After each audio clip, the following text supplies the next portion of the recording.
est-ce que tu pourrais me l'envoyer sur ma boîte mail? D'accord, pour qu'on soit bien sûr de quoi on parle. D'accord, est-ce que tu pourrais me l'envoyer sur ma boîte et je l'ouvre et on le regarde en même temps?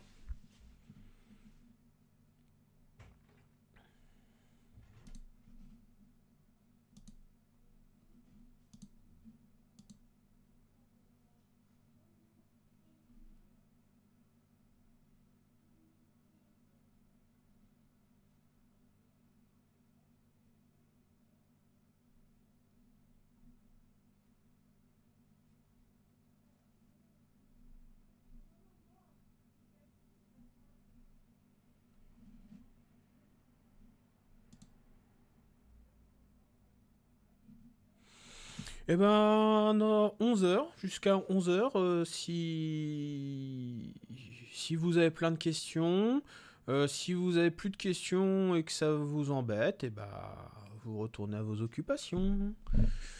Mais donc moi, normalement, je suis là jusqu'à 11 heures. Alors, est-ce que je l'ai reçu?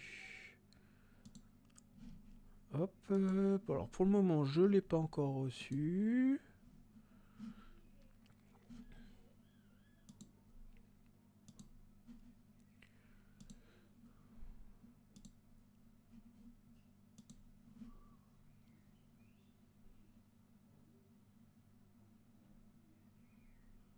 Ok. Euh... Hop. Les huisseries et les portes. D'accord. Alors, je vais les télécharger. Oula. Euh...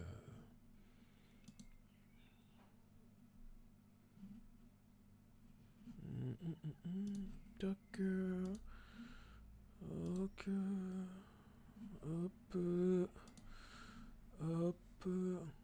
Ok, ça c'est bon. Ça c'est bon.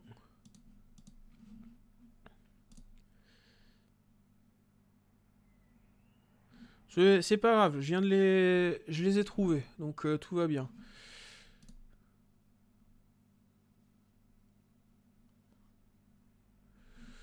Donc, pouf pouf, est-ce qu'on le voit? Je vérifie. Oui, on le voit.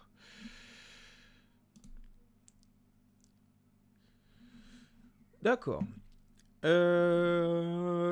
Alors, c'est lequel qui te pose problème?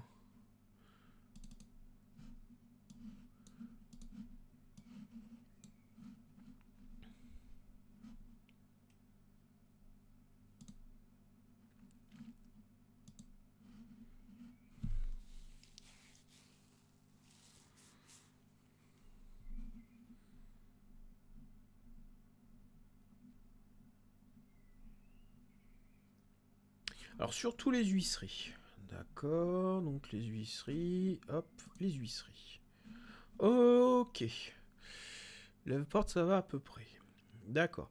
Alors, hop, je reprends connaissance. Hein, le linteau, le sol. Ouais, brique creuse, ouais. Dimension. Ouais, la baie, le profil. Oui, ok. Blablabla. D'accord, ok, j'ai repris connaissance de tout ça.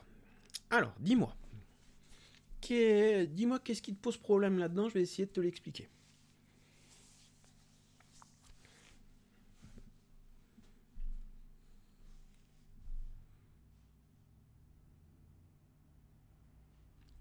Alors, c'est vrai que on a quand même pas mal de vocabulaire.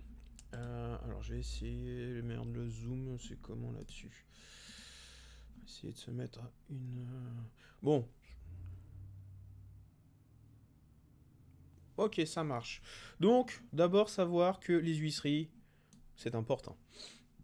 Ensuite, qu'est-ce qu'il y a d'important là-dedans? Oh, je me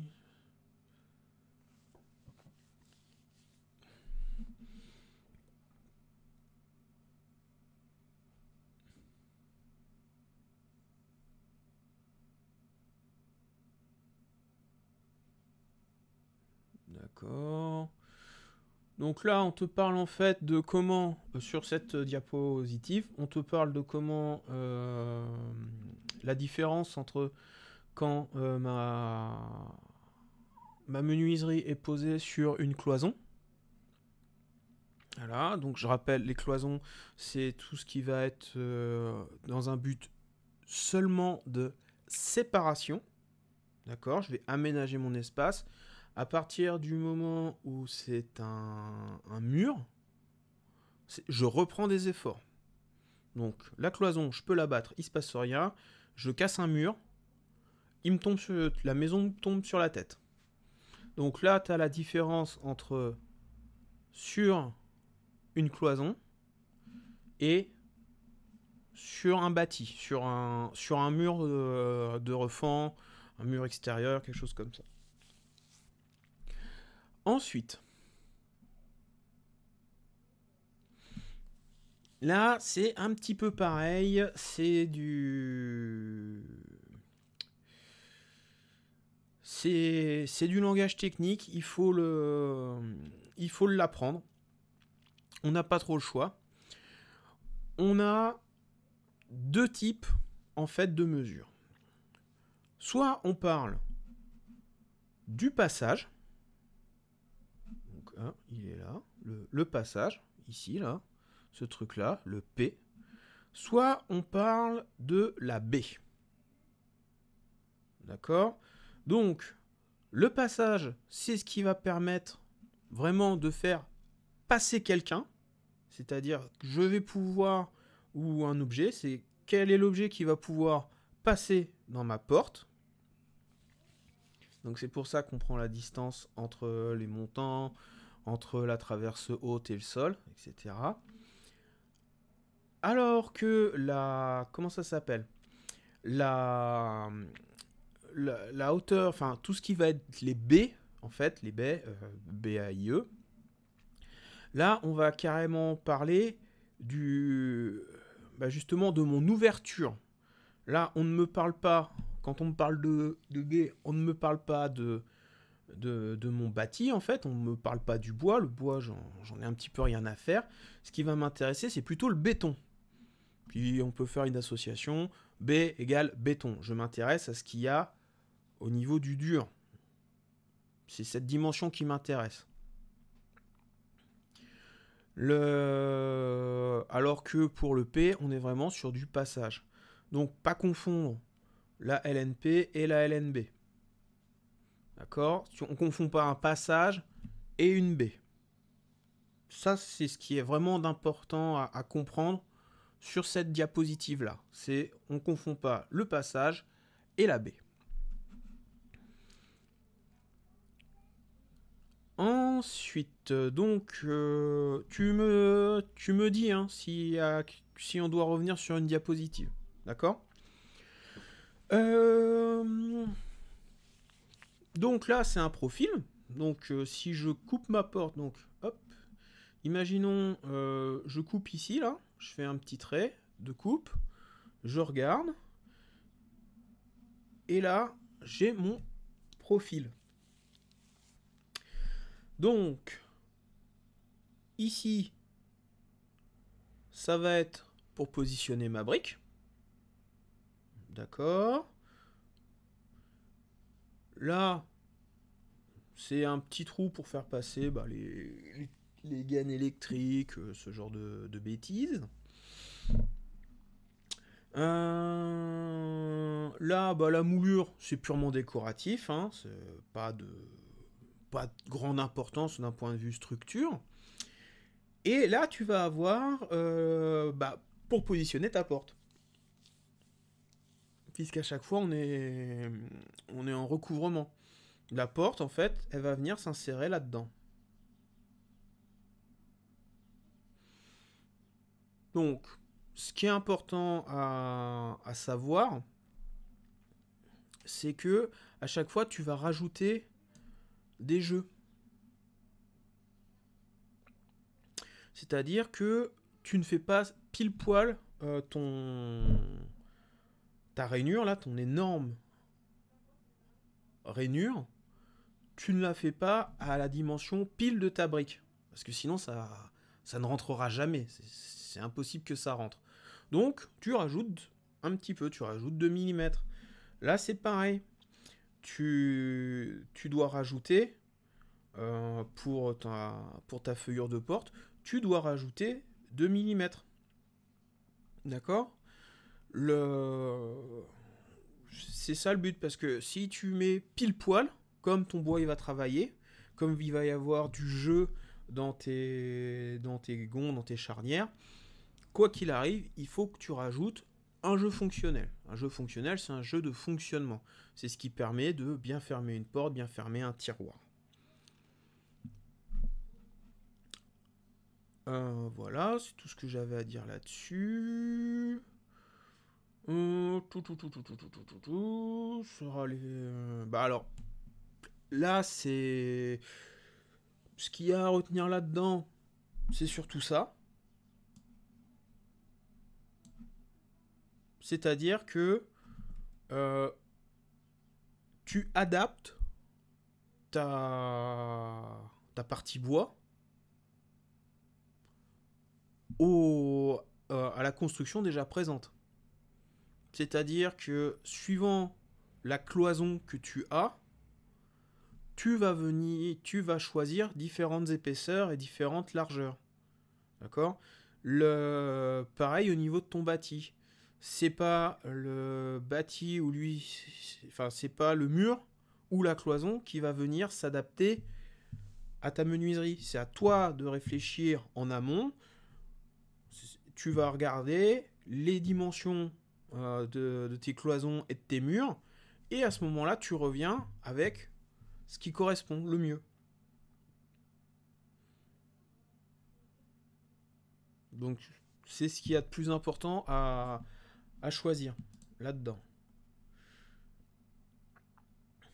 Alors, ensuite, type d'assemblage. Bah ça c'est relativement simple, hein. Enfin, pour moi un petit peu tout est simple. C'est que bah si t'es dans on va dire, jusqu'à 70 mm, jusqu'à voilà 70, donc 70 mm de large, tu mets un seul tenon. Tu dépasses les 70 mm de large, eh bah tu mets 2 tenons. C'est tout. Voilà. Pour ce qui est des modifications d'assemblage, ça c'est un truc à voir plus tard. C'est pas... Vous apprendrez ça l'année prochaine, les modifications d'assemblage. Donc ça c'est surtout ce qu'il y a à dire, c'est que bah si c'est jusqu'à 70, un seul tenon. Si c'est supérieur à 70, tu mets 2 tenons. Alors, là après, c'est pas facile. Encore beaucoup de termes. C'est pour ça qu'en fait, il faut essayer de le lire relativement souvent, et au fur et à mesure que tu vas le lire, tu vas pouvoir avoir ton... Comment ça s'appelle ? Tu vas pouvoir avoir ton... Tu vas les mémoriser. C'est comme les linteaux, les regingos, la goutte d'eau, l'allège et tous ces termes-là. Plus tu vas t'en servir, plus tu vas les lire, plus tu vas être capable de les situer dans l'espace et à quoi ça correspond sur une menuiserie, et plus ça va être facile. Le départ est compliqué, je te l'accorde, c'est pas évident. Mais au fur et à mesure, rien que de lire les termes, tu vas t'en souvenir. Comme par exemple là, le cochonnet. C'est pas un terme qu'on utilise souvent. Donc le cochonnet, c'est la distance entre ton béton, je vais appeler ça le béton, et le bord de ta... En fait, c'est la dimension de saillie entre le nu du mur et le bois. Mais ça s'invente pas. Ça s'appelle un cochonnet. Donc, quoi dire là-dessus? Donc oui, bah, les différents types de, on va dire, de fixation. Donc là, ta menuiserie, hein, que ce soit une porte ou une fenêtre, elle est fixée donc par voie humide. Donc en fait, quand on dit par voie humide, ça va être du béton, hein. Donc on pointe, on met une pointe en travers, ce qu'on appelle moi j'appelle ça en queue de guêpe. Donc on met une pointe de travers, on met du béton, on pose tout, et après, une fois que le béton il a, il a séché, il a pris, on est peinard. Là, ce schéma-là, ici, on va plutôt être dans une mise en applique. C'est-à-dire que ici, j'ai dû faire une réservation, j'ai dû faire une feuillure dans mon mur pour y insérer le bois. Ici, non. C'est-à-dire que j'ai mon mur et je viens poser contre, donc poser en applique mon morceau de fenêtre, mon morceau de menuiserie. Et c'est d'ailleurs pour ça que je mets un joint d'étanchéité.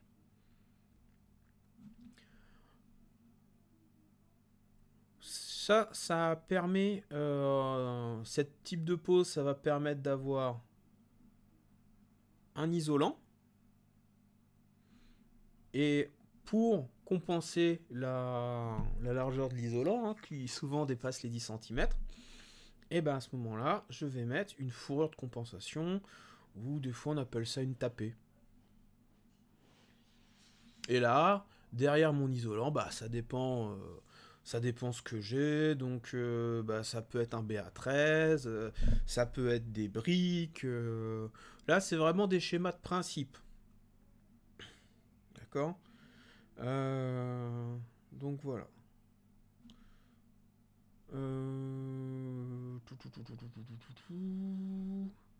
Alors, on a aussi d'autres types de poses, mais ça, on verra plutôt ça quand on fera les fenêtres. C'est-à-dire la pose en tunnel. Et donc, qu'est-ce que ça nous raconte ça? Ben là, on est pareil, hein. Donc, on est sur une liaison huisserie-cloison, c'est-à-dire que quoi qu'il arrive, ma menuiserie va venir prendre en sandwich la brique ou le panneau. Donc là, on a un petit mur en brique. Là, j'ai ma plaque de BA13. Et ici, je vais avoir une petite baguette que je vais venir coller, pointer, pour retenir ma menuiserie. Là, c'est de la cloison sèche, donc c'est pas de la brique. Donc ça pourrait être une espèce de petite ossature en bois. Donc là, je me pose pas de soucis. Je vise directement dedans. D'ailleurs, là, on voit le schéma de la vis. Ici. Bon, j'ai peut-être été un petit peu vite sur tout le diaporama. N'hésite pas. S'il y a quelque chose que tu n'as toujours pas compris, tu me le demandes. Enfin, vous me le demandez. Hein. Je m'adresse à tout le monde.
D'accord. Donc, bah, s'il n'y a plus de questions, que ce soit sur...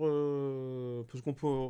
J'ai encore un petit peu de temps, là, on a encore 20 minutes, donc on peut aborder un autre sujet, hein, si vous voulez. Moi, ce que je vais faire, donc, c'est que je vais mettre les cours sur la chaîne YouTube. Et puis, bah, pour la semaine prochaine, je vais vous remettre un exercice de paramètres de couple. D'accord?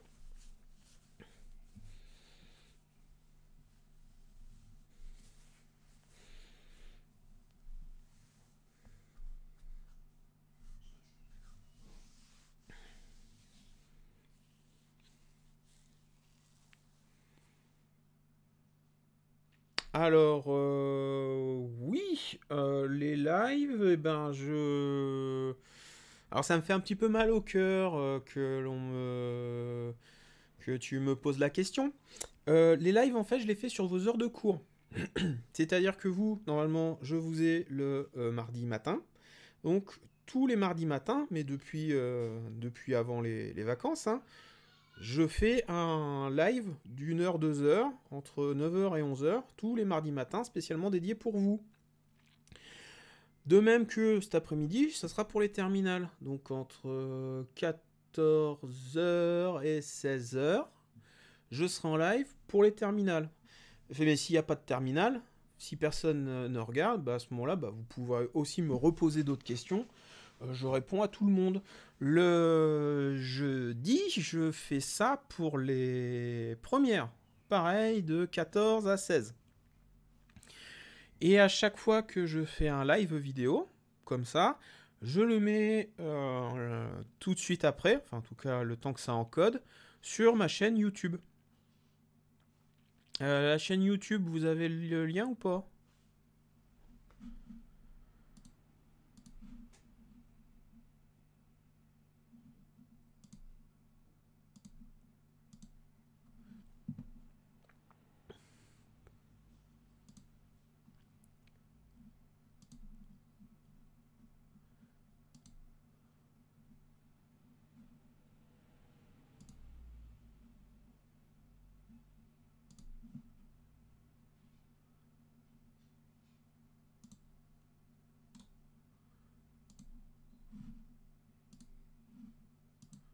Voilà, donc hop. Voilà, donc ça c'est la... Et donc là, vous retrouverez un petit peu tout ce que on a fait depuis le début de la, de comment, de, ah, comment ça s'appelle, du confinement. Et bah donc vous aurez des explications, des cours et tout ça. Ouais, monsieur, ouais, il a fait du super taf là et je l'ai eu au téléphone. Il vous prépare des trucs. Là, il va vous envoyer du rêve, hein. Il va vraiment vous envoyer du rêve. Ok, donc moi je vous ai donné mes heures de passage. N'hésitez pas si vous avez des questions. Ah oui, du vrai rêve. Il va mettre des paillettes dans votre vie. Donc si vous avez des questions, vous pouvez venir sur un live qui n'est pas celui de votre classe. Donc bah, par exemple là cet après-midi c'est les terminales, bah, vous pouvez venir. Et puis bah, j'essaierai de répondre à vos questions. Ça marche?